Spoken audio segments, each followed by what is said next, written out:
Assalamu alaikum wa rahmatullah. Aujourd'hui, on va entamer une nouvelle série TD qui portera sur le théorème de Han-Banach. Donc, avant de regarder cette vidéo, je vous conseille de regarder la précédente qui donne un aperçu général sur le théorème de Han-Banach. C'est une vidéo assez longue, d'environ 1 heure, qui présente le théorème de Han-Banach sous ses versions analytiques et géométriques et donne aussi plusieurs de ces importants corollaires qui sont pour la plupart démontrés.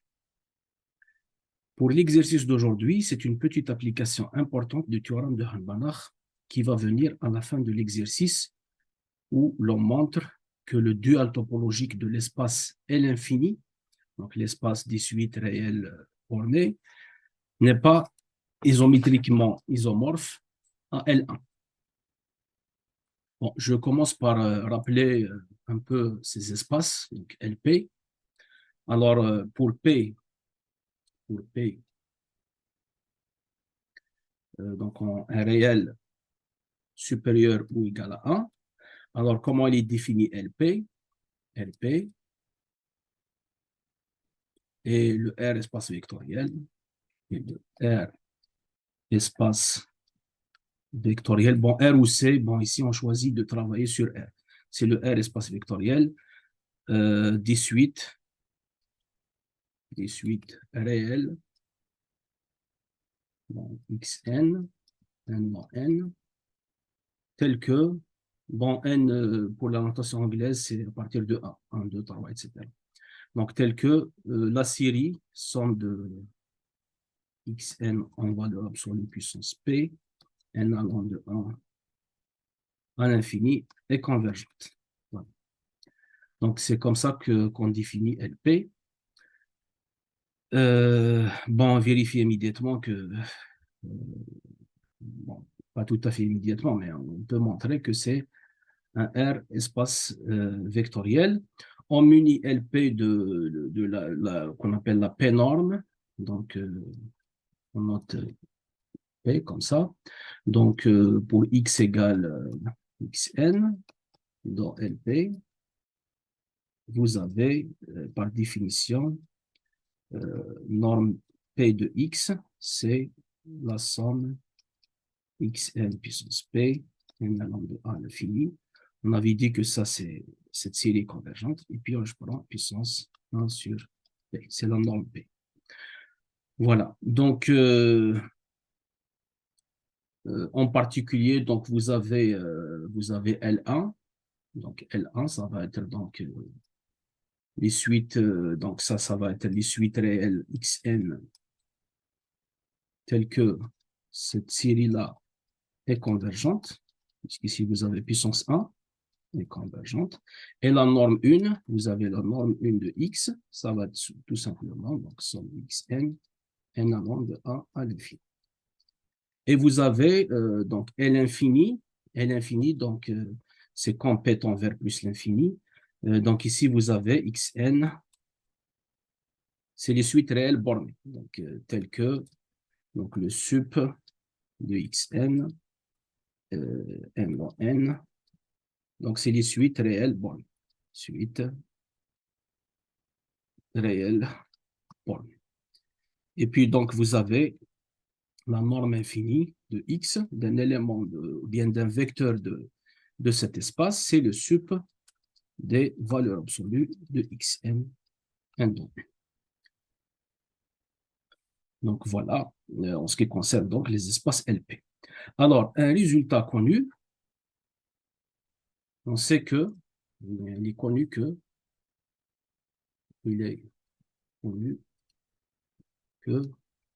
pour P et Q strictement supérieur à 1, tel que 1 sur P plus 1 sur Q est égal à 1, on a LP, donc le dual de LP, c'est LQ, isométriquement isomorphe à LQ. Ça reste vrai pour P égale 1. Donc, si vous prenez ici P égale 1, Q va être égal à l'infini. Donc, le résultat est valable pour P égale 1. Donc, il est vrai, il est vrai aussi que, donc si je prends L1, donc le dual topologique, je rappelle que le dual topologique, c'est l'espace des formes linéaires continues sur cet espace. Donc ici, le dual topologique de L1, c'est L infini. Par contre, donc ça c'est l'objectif de l'exercice qui va venir, le dual topologique de L infini, on va montrer dans l'exercice, donc à la fin de l'exercice, que c'est pas L1. Donc, ce n'est pas isométriquement isomorphe à L1. Et c'est le but de l'exercice d'aujourd'hui. Donc, le but de l'exercice d'aujourd'hui, c'est d'arriver à ce résultat. Bon, en fait, le dual topologique de L infini, ça va être donc strictement plus grand que L1. Bon, donc je vais vous lire l'énoncé de l'exercice. Voilà donc l'exercice. L infini, donc c'est le R espace vectoriel des suites réelles bornées, communi de sa norme infinie. Et vous avez C. Alors, C. Voilà. Alors, C, ça va être donc le sous-espace des suites convergentes, des suites réelles convergentes. Une suite convergente est bornée. Donc, C, c'est inclus dans L infini et c'est un sous-espace vectoriel de L infini. Vous avez donc L1 qu'on vient de définir, donc c'est les suites réelles Xn telles que la série somme de n égale à l'infini valeur absolue de Xn converge et muni de sa norme 1 que j'ai rappelé, donc qu'on vient de rappeler. Alors, vous avez première question. On considère cette application f de C dans R. C'est donc, je rappelle, c'est des suites réelles convergentes. À toute suite réelle convergente, X, on lui associe sa limite. C'est une application très simple. À toute suite réelle convergente, on lui associe sa limite.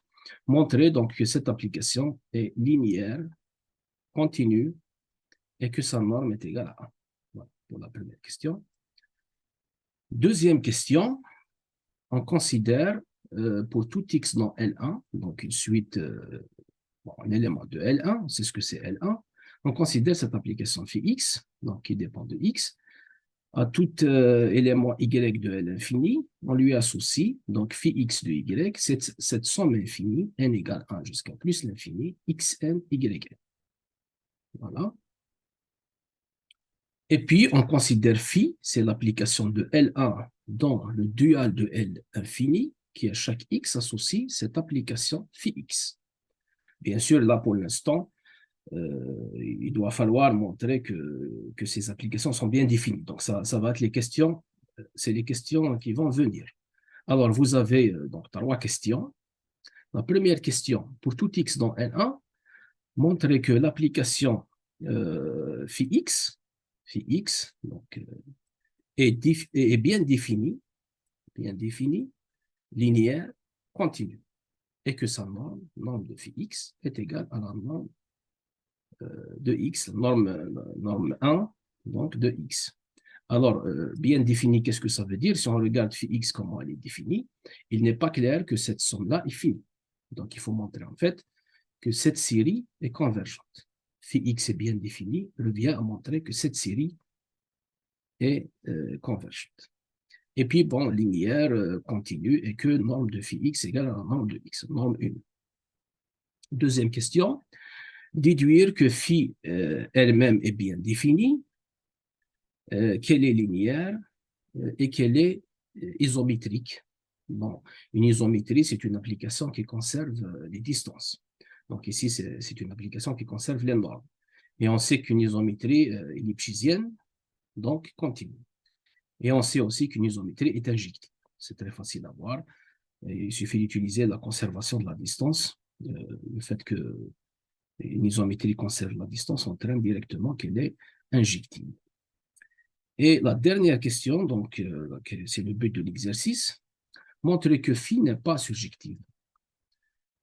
Donc, si on arrive à montrer que phi n'est pas surjective, ça revient donc à dire que donc, le dual de L infini n'est pas isométriquement isomorphe à L1, il est plus grand que L1. Là, vous avez une indication. Donc, vous commencez par les résultats de la première question. On procède par l'absurde. On utilise le résultat de la première question et puis Han-Banach pour le résultat de la première question. Voilà, donc maintenant, on va passer à la solution, à donner la solution de l'exercice. Mais avant cela, je vous demande gentiment d'appuyer sur le bouton j'aime, de partager au maximum et de s'abonner si ce n'est pas déjà fait. Donc, ça va me permettre ça va m'encourager pour vous donner un peu plus. Voici donc la première question.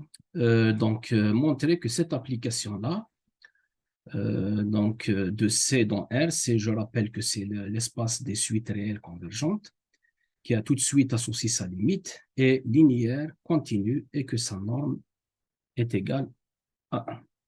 Voilà. Donc, on passe à la solution. Montrons d'abord que F est linéaire. Donc, d'abord, le premier point, on va montrer que F est linéaire.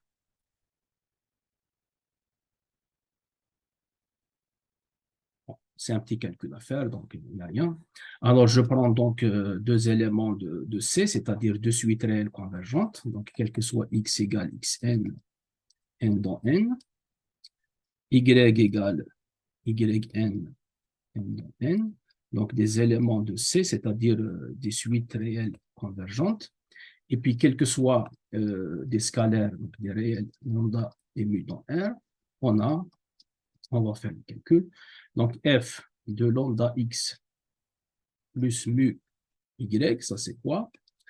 Alors, lambda x plus mu y, c'est quoi? Ce n'est rien d'autre que la suite lambda xn. Donc, ça c'est d'après les lois de l'espace vectoriel C. Donc, c'est lambda xn, c'est la suite lambda xn plus mu yn. Voilà. Et par définition de f, donc ça c'est la limite de la suite en question, donc c'est la limite de lambda xn plus mu yn, lorsque n tend vers plus l'infini, et donc d'après les propriétés que vous connaissez, donc des limites, donc ça c'est lambda fois limite de xn plus mu fois limite de yn. On sait que limite de xn et limite de yn existent parce que xn et yn sont des suites réelles convergentes, ils sont dans C. Et ça, donc, c'est lambda fx, la définition de f, plus mu f de y. Donc, ce qui montre que f est linéaire. Ce qui montre que f est linéaire. Voilà donc pour la linéarité. On va passer à la continuité, montrant que f est continu. F est continu. Puisque f est linéaire, donc montrer que f est continu revient à montrer que, donc, ça revient à montrer qu'il existe une constante positive, telle que f de x, donc la norme de f de x. Donc l'espace d'arrivée, c'est R, donc c'est la valeur absolue, la norme de R, c'est la valeur absolue, donc il faut montrer qu'on a une majoration de ce type. Il faut donc montrer qu'il existe une constante strictement positive C qui vérifie une inégalité de ce type, quel que soit X dans C. Voilà donc ce qu'il faut montrer. Alors, je vais prendre X quelconque dans C, donc quel que soit X égale Xn. Dans C, donc c'est une suite réelle convergente. On va faire les calculs là aussi. Donc, f de x, donc par définition de f, c'est limite de xn en valeur absolue.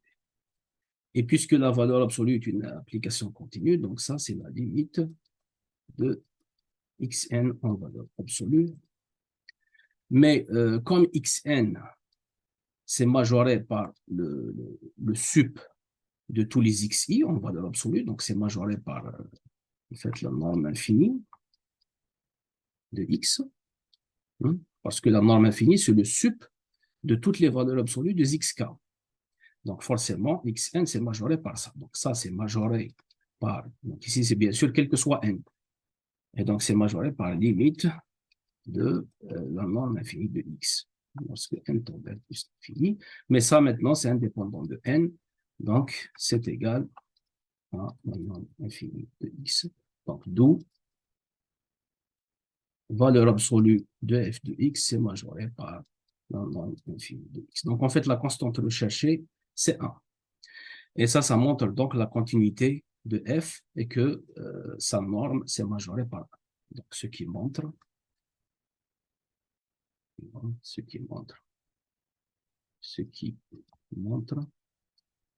que f est continu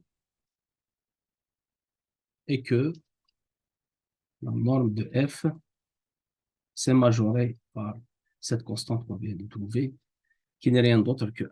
Maintenant, on doit montrer, c'est demandé par l'exercice, de montrer que la norme de f est exactement 1. Alors, qu'est-ce qu'il faut faire? Il faut voir si on peut rendre cette inégalité-là. Donc, il faut choisir un x particulier de sorte que ces inégalités-là soient atteintes. Les x particuliers de sorte que ces inégalités soient atteintes, par exemple. Bon, ici, c'est très simple. Il suffit de prendre, par exemple, la suite constante. Alors, si on prend... donc ça, la norme est inférieure ou égale à 1. Maintenant, en particulier, si je prends x, c'est la suite constante, donc par exemple égal à 1 tout le temps, donc tout le temps 1, on a, dans ce cas-là, qu'est-ce que je trouve pour fx? Fx, ça va être la limite. Donc la limite de 1, c'est 1. C'est la limite de la suite constante égale tout le temps à 1, c'est 1. En valeur absolue, ça reste 1. Donc ça donne 1.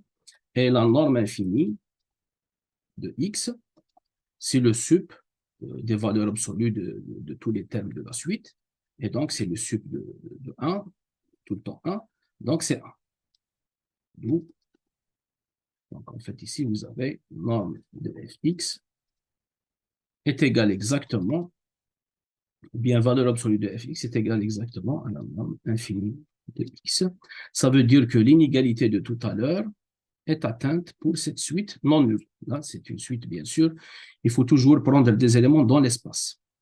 Ça appartient bien à C. Parce que ça, donc, la plupart des étudiants oublient ce détail très important. Donc, lorsque vous choisissez des cas particuliers, il faut s'assurer qu'il reste dans l'espace. Là, vous avez la suite qui est tout le temps égale à 1, c'est une suite convergente. Donc, elle est dans C.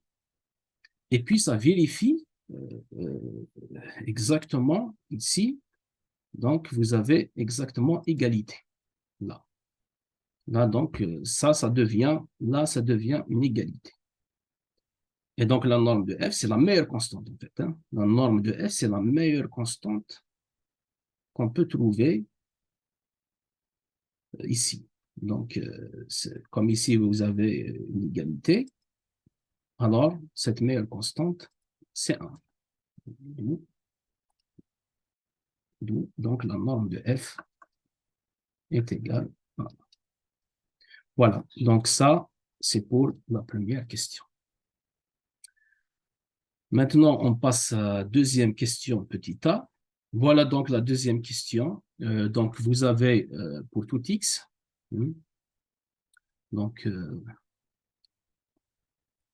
alors, voilà, pour tout x donc dans L1, on considère phi x qui va, donc c'est une application de L infini dans R à toute suite yn, on va lui associer phi x de y qui est égal à la somme de n égale à 1 infini xn yn.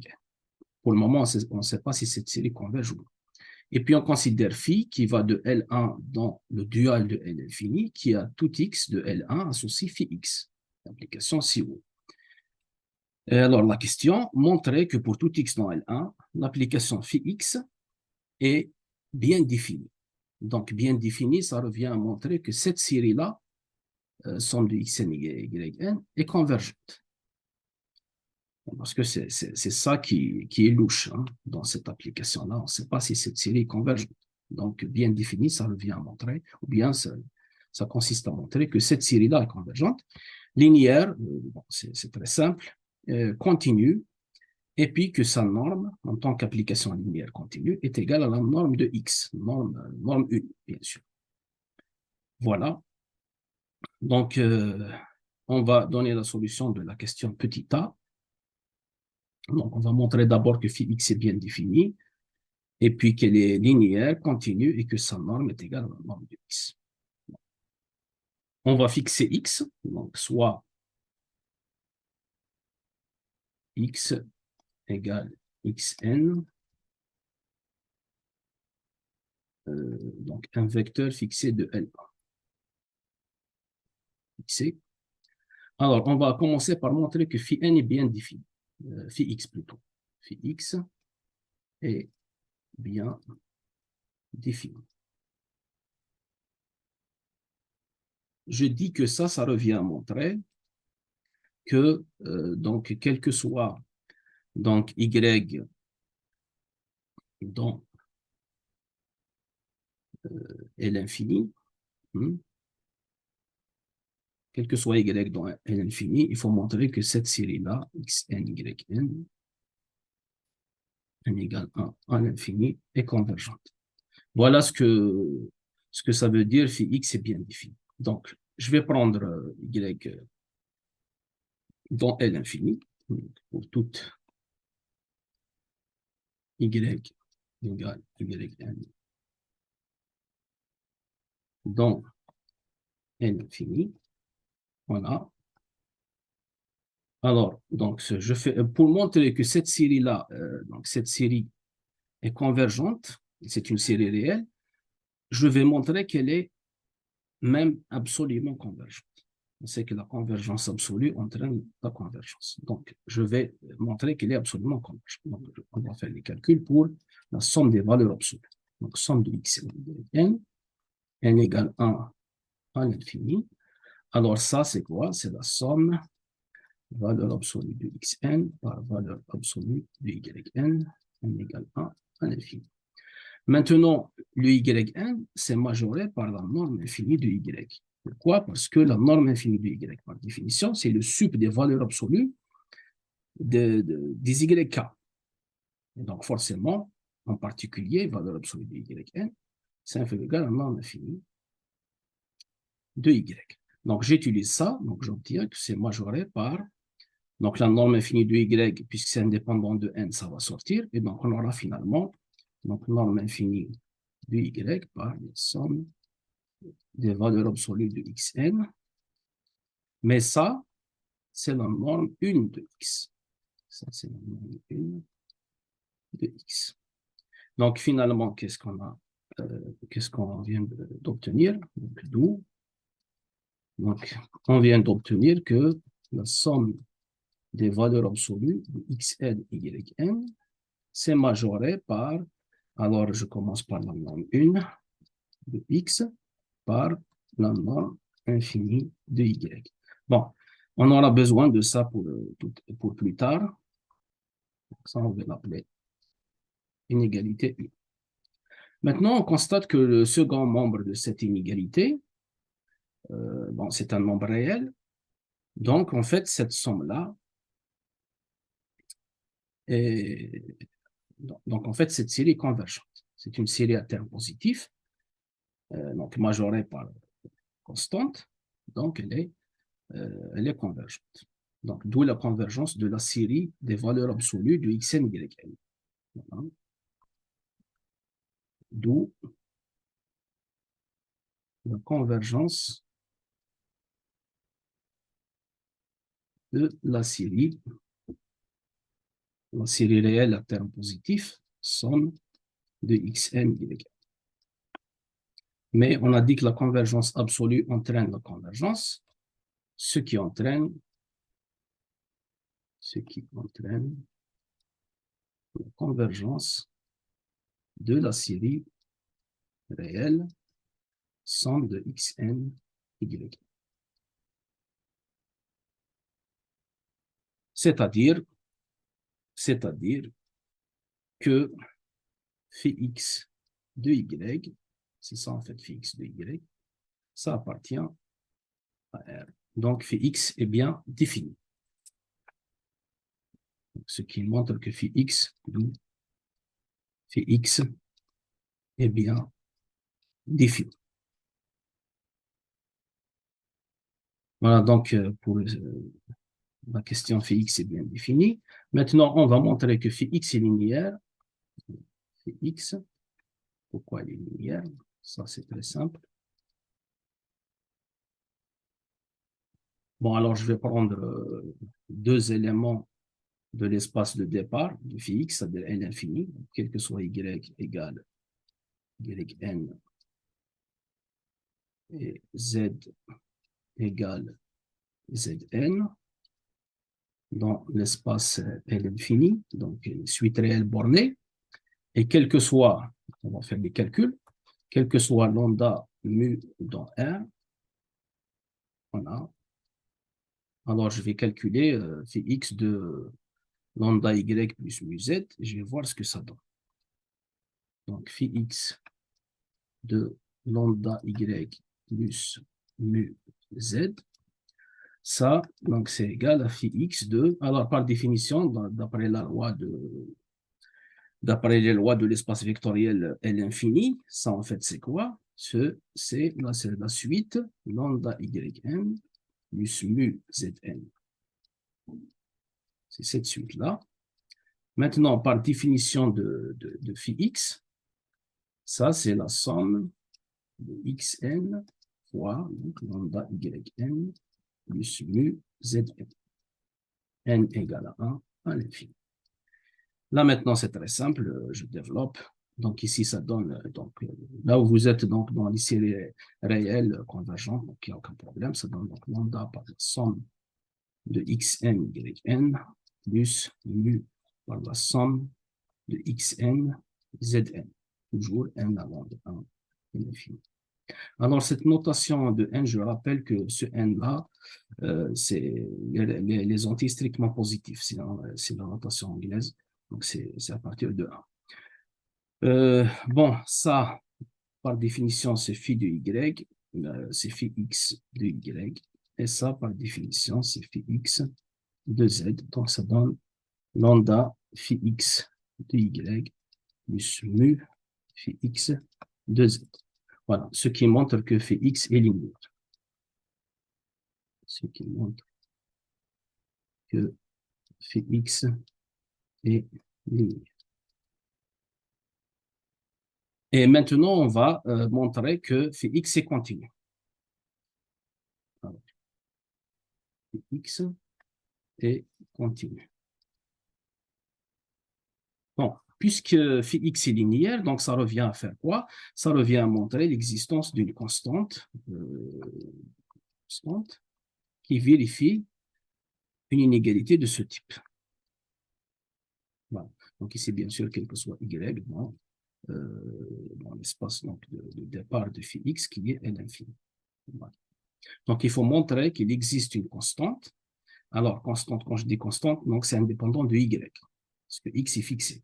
Donc, il existe une constante donc indépendante de y qui vérifie cette inégalité-là, quel que soit y dans L infini. C'est ça la caractérisation donc, des applications linéaires continues. Puisque phi x est linéaire, donc il suffit de montrer une inégalité de ce type. Alors, on va faire des calculs, quel que soit y égale yn dans L infini, donc on va démarrer de cette expression, phi x de y. Alors, donc, par définition de phi x, ça, c'est donc somme de xn, yn, n allant de 1 à l'infini. Là, j'utilise l'inégalité triangulaire, donc c'est inférieur ou égal à la somme l'inégalité triangulaire dans R, donc xn, yn. Maintenant, j'utilise le résultat précédent, donc ce qu'on a appelé tout à l'heure inégalité 1. Je reviens en arrière pour voir ça. Alors, où est-ce qu'elle est l'inégalité 1? Voilà, elle est là.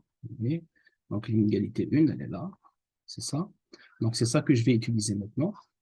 Vous avez donc cette somme-là, somme des valeurs absolues de x, n, y, n égale 1 à l'infini et majorée par la norme 1 de x fois la norme infinie de y. C'est ça donc qu'on va utiliser. Alors, donc, on va utiliser ça. Donc, c'est majoré par la norme 1 de x fois la norme infinie de y. Et voilà donc ma constante recherchée. Ma constante, ça veut dire indépendante de y. Donc, c'est ça ma constante recherchée.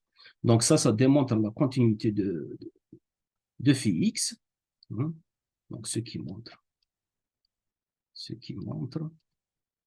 que phi x est continu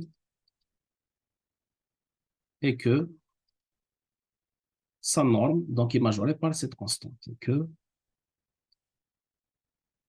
donc, norme de phi x est majorée par donc, la norme 1 de x. Ça, c'est 2.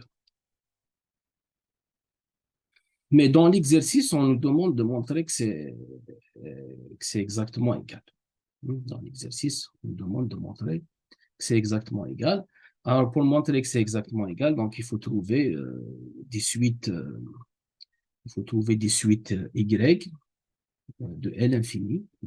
Il faut trouver donc un y de L infini. Par exemple, c'est pas tout le temps de cette façon qu'on raisonne. Il faut trouver donc un cas particulier, donc une suite de L infini, ou bien un élément de L infini, un vecteur de L infini, de sorte que cette inégalité-là, devient une égalité. Parce que la norme de phi x, c'est la meilleure constante qui donne ça. La norme de phi x, c'est la meilleure constante qui donne cette majoration. Donc, il faut essayer de trouver un y particulier dans L infini, de sorte qu'ici, on aura égal. Alors, on va essayer de faire ça. Bon.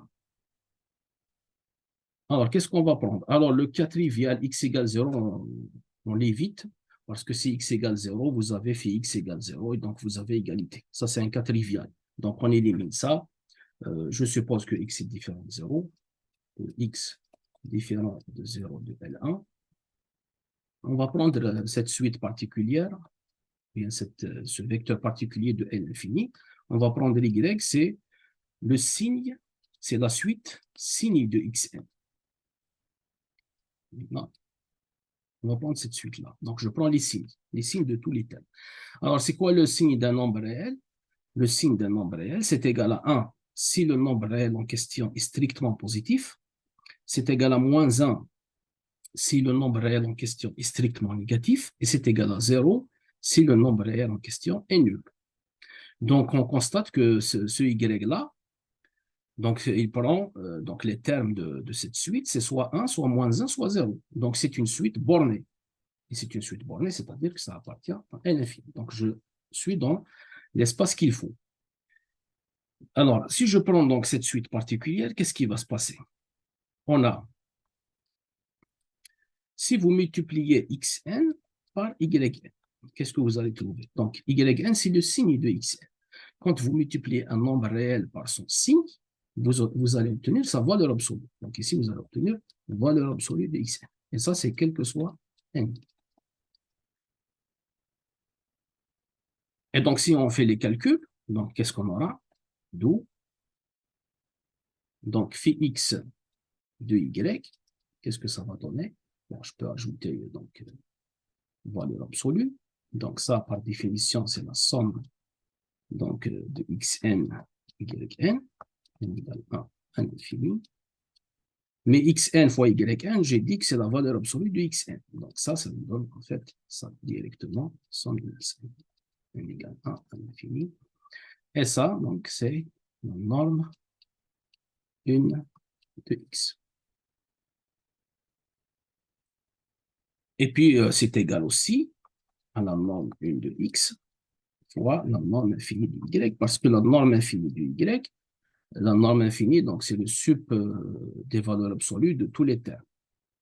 Donc, c'est le sup de l'ensemble des valeurs absolues de tous les termes de y. Mais ici, comme les termes, c'est 0, 1 ou moins 1, donc le sup, ça va être 1.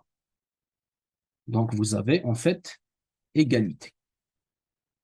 Donc, l'inégalité de tout à l'heure, on revient en arrière. Voilà, cette inégalité-là. Cette inégalité, pour cette suite particulière, y, qui est donc les signes, on a pris y égale à signe de xn, c'est la suite des signes, on a même ici égalité. Et donc, en fait, cette constante-là, elle est la meilleure. Donc, ce qui montre.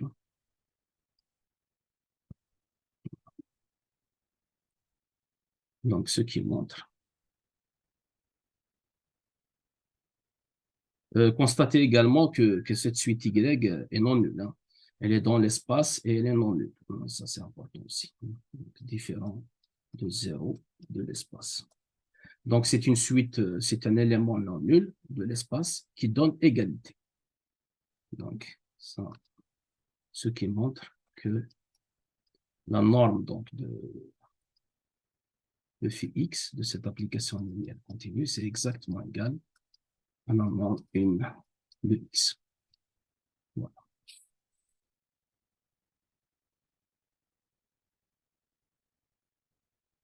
Et maintenant, on passe à la question suivante. Question donc 2 petit b. Voilà la question 2 petit b. Déduire que l'application phi, donc définie dans l'exercice, bien introduite dans l'exercice, est bien définie et qu'elle est linéaire et qu'elle est isométrique. Isométrique, ça veut dire qu'elle conserve les distances, donc elle conserve les normes ici. Et on sait qu'une isométrie, donc ellipticienne évidemment, donc continue, et une isométrie est aussi injective. Bon, alors je rappelle juste que, il fallait peut-être le rappeler. Alors je rappelle que alors, phi, elle est définie de cette façon, de L1 vers le dual de L infini, à chaque x, ça associe donc l'application phi x de la question 2, donc l'application phi x qu'on avait étudiée, qu'on vient juste d'étudier, on a montré qu'elle est bien définie, qu'elle est linéaire, qu'elle est continue, et que la norme de phi x est égale à la norme 1 de x. Donc, phi est bien défini, c'est évident. Phi est bien défini. On vient de montrer que phi x est une application linéaire continue, est bien définie et que c'est une application linéaire continue de L infini. Donc, en fait, phi x, on vient de montrer qu'il est dans cet espace, ce qui revient à dire que phi est bien défini. Donc, phi est bien défini. On va juste l'écrire.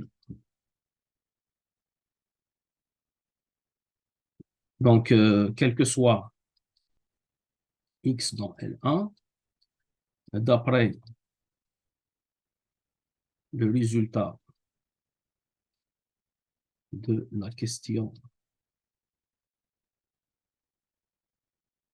donc de A, petit a, phi x, on avait vu qu'elle est bien définie et qu'elle est donc une forme linéaire continue sur L infini, c'est-à-dire qu'elle appartient à L infini prime, le dual de L infini.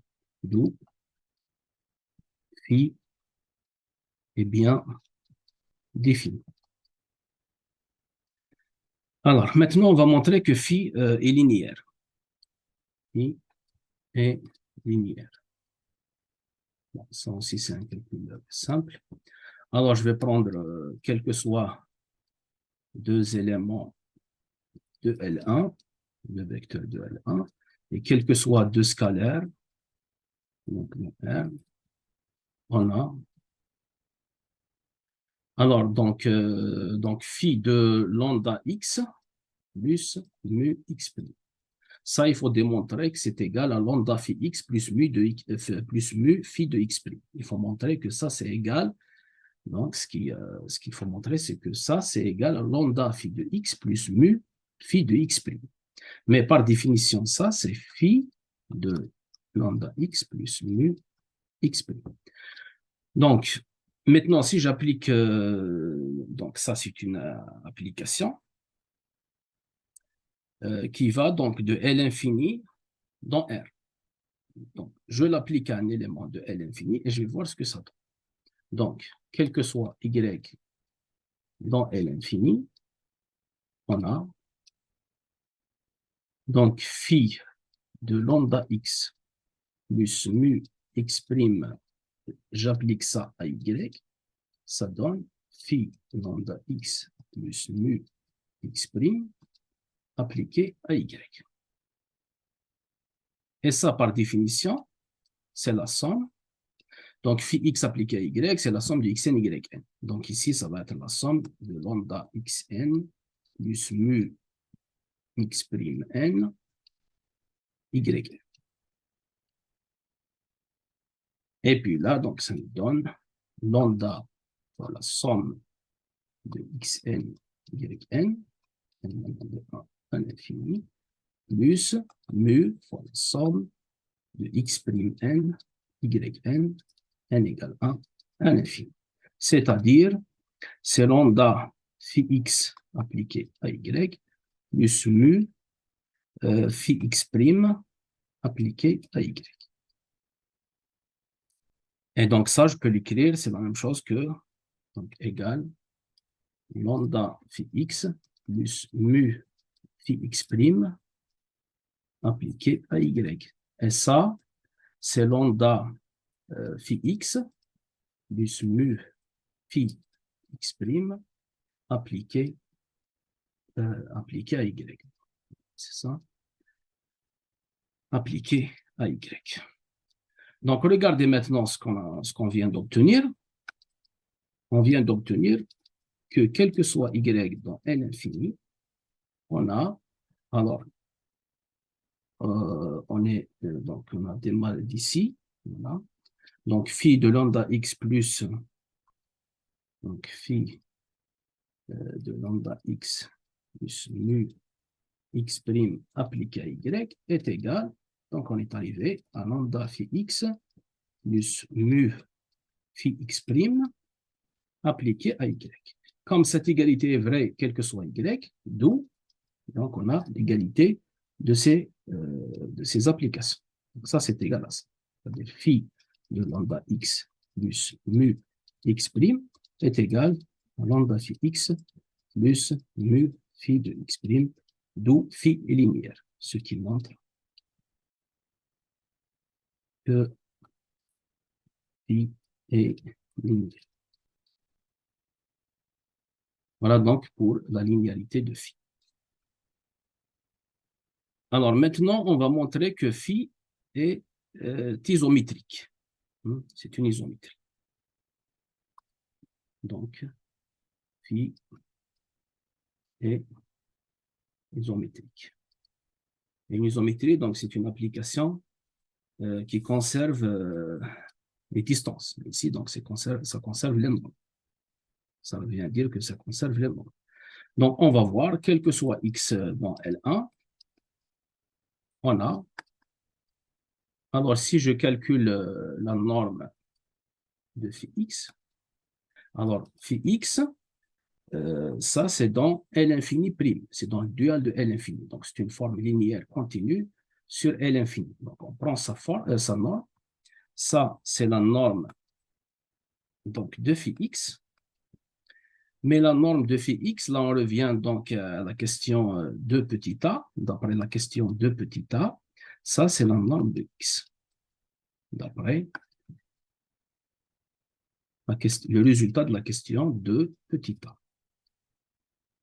Et donc, on voit bien qu'il y a une conservation, que phi, ça conserve les normes, ce qui montre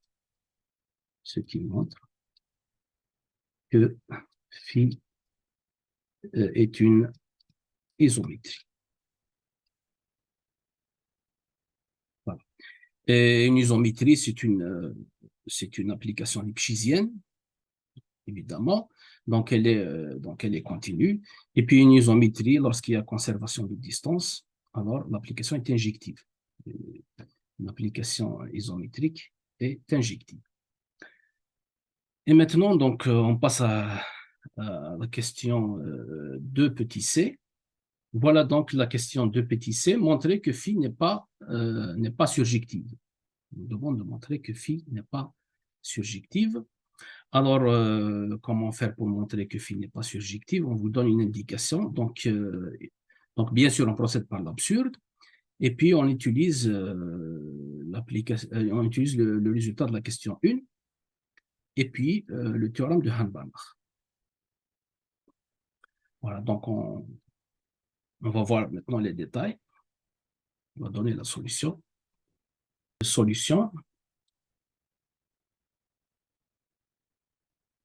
Donc, on procède par l'absurde. Procédons par l'absurde en supposant que phi est surjectif. Donc, chaque élément de l'ensemble d'arrivée possède au moins un antécédent par phi.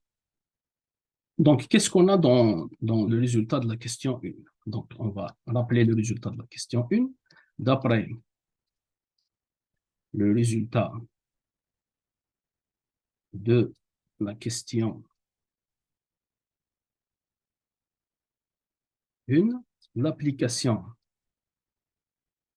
la question 1, on a vu que cette application-là, f qui va de C, alors C, c'est l'espace des suites réelles convergentes, menu de la norme infinie, norme uniforme.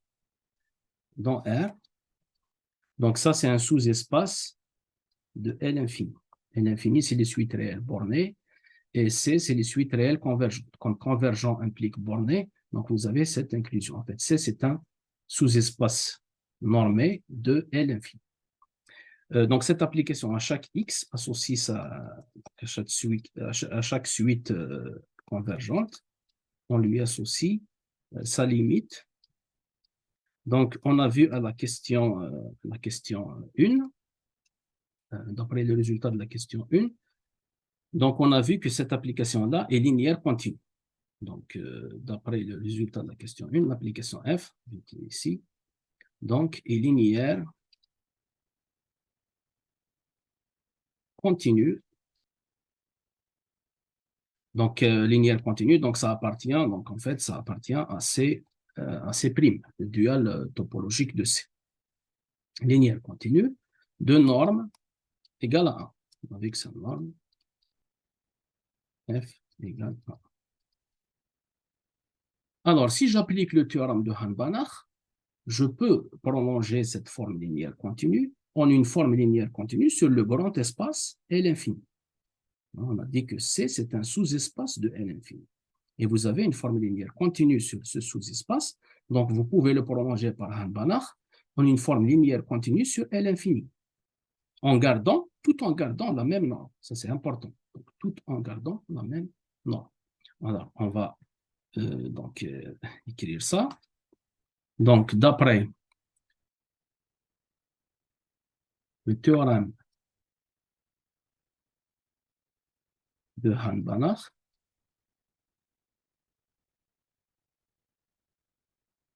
il existe, bon, je vais l'appeler, ce prolongement, je vais l'appeler f tilde, donc une forme linéaire continue sur le grand espace, L infini, donc L infini prime, qui prolonge f,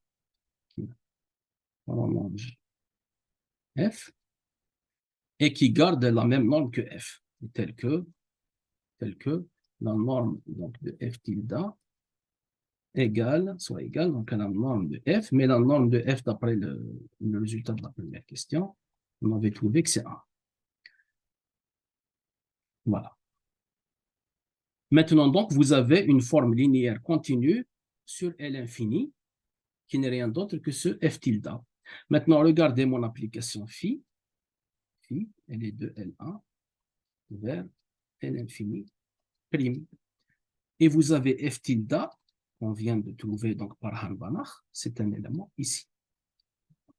Comme phi est surjective, on a supposé qu'elle est surjective, donc cet élément f tilde possède un antécédent par phi. Donc, par suite,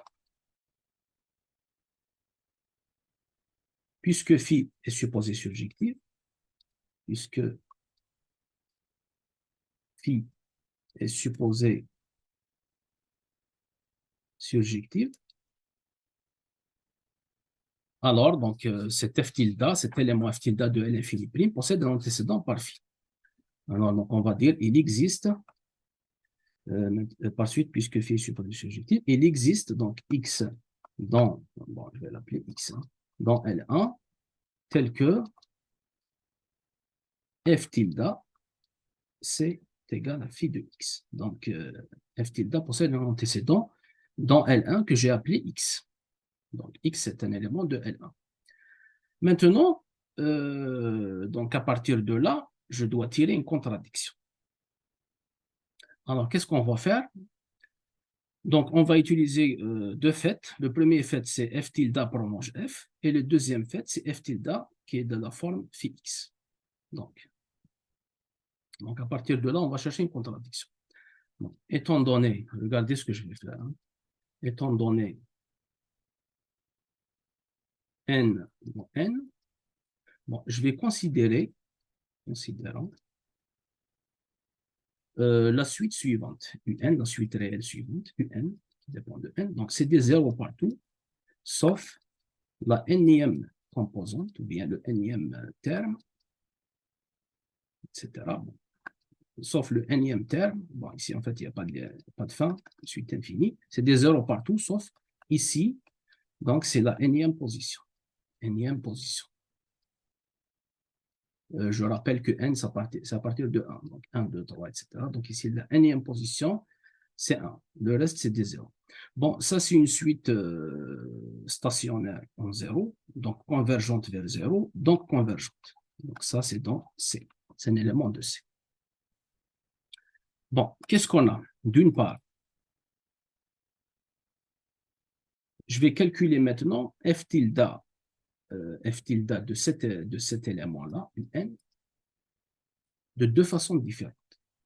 D'une part, donc f tilde, puisque f tilde prolonge f, et puis un est dans C, on est dans C, puisque f tilde prolonge f, donc ça c'est f de un. C'est la même chose, parce qu'on est dans C.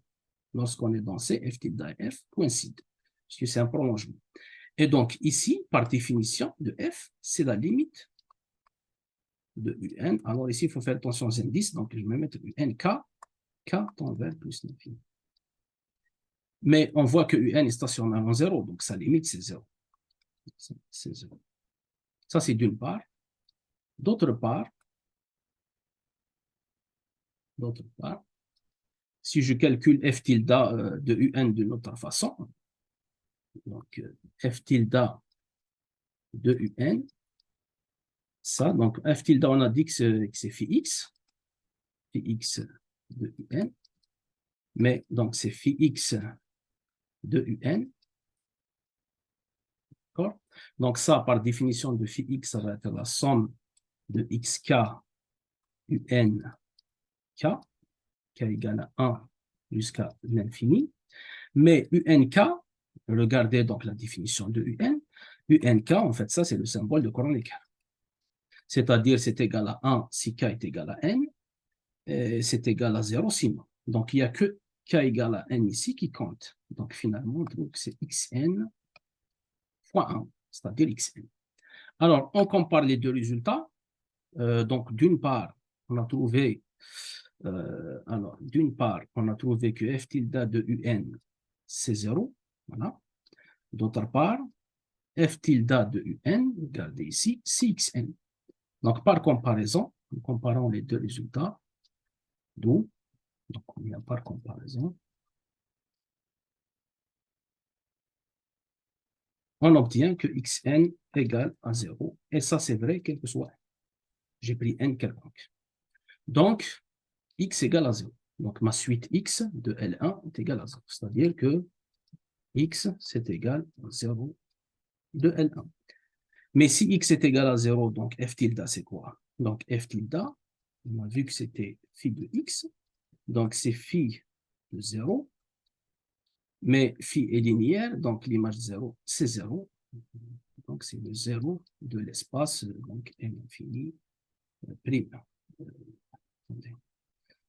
Attendez. Donc, l'infini. N infini. Donc, en fait, j'ai trouvé que f tilde est nul. Mais ça, c'est une contradiction. Parce que la norme de f tilde, c'est égal à 1. Comment un élément nul, sa norme est égale à 1? Ça, c'est impossible. Donc, ce qui contredit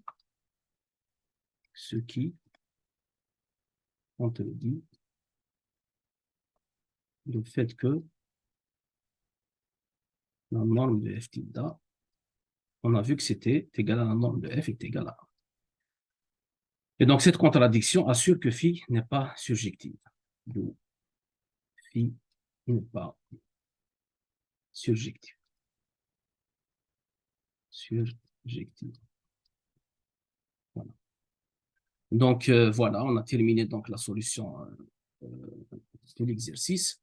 Ce qu'il faut retenir donc, c'est que le dual de L infini, bon, toujours L infini comme ça, ce qu'il faut retenir donc, c'est que le dual de L infini n'est pas isométriquement isomorphe à L1.